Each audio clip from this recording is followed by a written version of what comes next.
All right, today's gospel reading is again from Matthew chapter 23, and we'll be finishing off the chapter with verses 29 through 39. And as always, we'll be doing the explanation by the Blessed Theophylact, who is an archbishop from Ohrid in Bulgaria in the 11th century. Woe unto you, scribes and Pharisees, hypocrites, because ye build the tombs of the prophets and adorn the sepulchres of the righteous, and say, if we had been in the days of our fathers, we would not have been partakers with them in the blood of the prophets. Wherefore ye be witnesses unto yourselves, that ye are the children of them which killed the prophets. Fill ye up also the measure of your fathers, ye serpents, ye brood of vipers. How can ye escape the damnation of Gehenna? Wherefore, behold, I send unto you the prophets and wise men and scribes, and some of them ye shall kill and crucify, and some of them shall ye scourge in the synagogues, and persecute them from city to city, that upon you may come all the righteous blood shed upon the earth, from the blood of righteous Abel unto the blood of Zachariah the son of Baruch, whom ye slew between the temple and the altar. Verily I say unto you, all these things shall come upon this generation. O Jerusalem, Jerusalem, thou that killest the prophets and stonest them which are sent unto thee, how often would I have gathered thy children together, even as a hen gathereth her chicks under her wings, and ye would not. Behold, your house is left unto you desolate. For I say unto you, ye shall not see me henceforth, till ye shall say, blessed is he that cometh in the name of the Lord. All right, so the explanation, verses 29 to 31. He deplores them, not for building tombs for the prophets, for that is pleasing to God, but for doing these things in pretense, and for passing judgment on their fathers, while doing worse things themselves, and exceeding them by far in malice. They lie brazenly when they say, if we had been in the days of our fathers, we would not have killed the prophets. For they were rabid with desire to kill the master of the prophets. Therefore Christ says, in verses 32 and 33, fill ye up the measure of your fathers, ye serpents, ye brood of vipers. How can ye escape the damnation of Gehenna?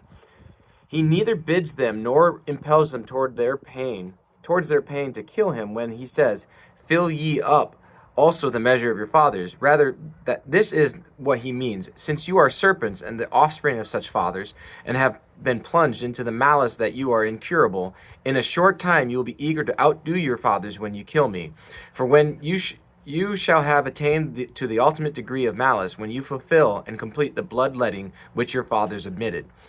Being such, how shall you escape eternal torments? Verse 34, wherefore, behold, I send unto you prophets and wise men and scribes, and some of them ye shall kill and crucify, and some of them ye shall scourge in your synagogues, and persecute them from city to city. He reproves them for saying falsely, if we had been in the days of our fathers, we would not have killed the prophets. For behold, he says, I send unto you you prophets and wise men and scribes, but you will kill them. He is speaking of the apostles, for the Holy Spirit adorned the apostles with teachings and made them scribes, that is, teachers of the people, and prophets filled with all wisdom. I send, he says, thus showing his divine authority. Verses 35 and 36, that upon you may come all the righteous blood shed upon the earth, from the blood of righteous Abel unto the blood of Zachariah son of Baruch, whom ye slew between the temple and the altar. Verily I say unto you, all these things shall come upon this generation. He says that upon the Jews then alive shall come all the bloodshed unrighteously, for they shall be punished more severely than their fathers, because they did not amend their lives after receiving such examples. For Lamech too was punished more than Cain, although he had not killed a brother, but because he did not learn from the example of Cain. All blood, he says, from Abel to Zachariah shall come upon you. It was appropriate that he mentioned Abel, for as Abel was slain out of envy, so Christ too was envied. Which Zachariah is mentioned here. Some say that it is he who is numbered among the 12 prophets.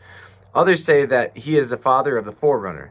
For there is an account handed down to us, according to which Zechariah, when he was a high priest, had married the mother of God, stand in the temple in the place of the virgins, even after she had given birth to Christ. The Jews were vexed at this, and killed him for ranking among the virgins a woman who had given birth. But it is nothing to be wondered at, if the father of the forerunner also had a father named Baruch, as did one of the 12 prophets, who was called the son of Baruch. For it is likely that just as they shared the same name, so did their fathers. And then 37 and 39, O Jerusalem, Jerusalem, thou that killest the prophets and stonest them which are sent unto thee, how often would I have gathered thy children together, even as a hen gathereth her chicks under her wings, and ye would not. Behold, your house is left unto you desolate. For I say unto you, ye shall not see me henceforth, till ye shall say, Blessed is he that cometh in the name of the Lord.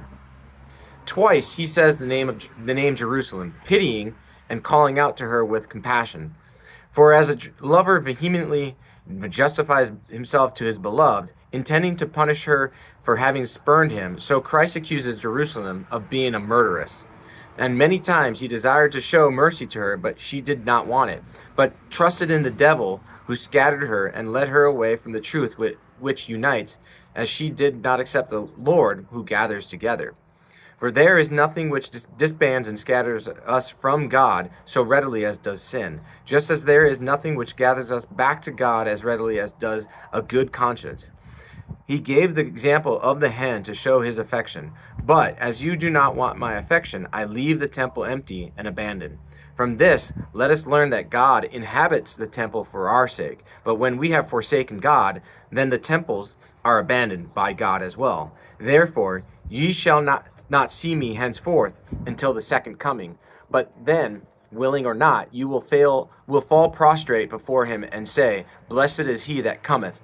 Understand henceforth to mean after the crucifixion, and not at a time at which he was speaking these things. For they saw him many times after he said this, but after the crucifixion they did not see him, nor would they see him until the moment of his second coming.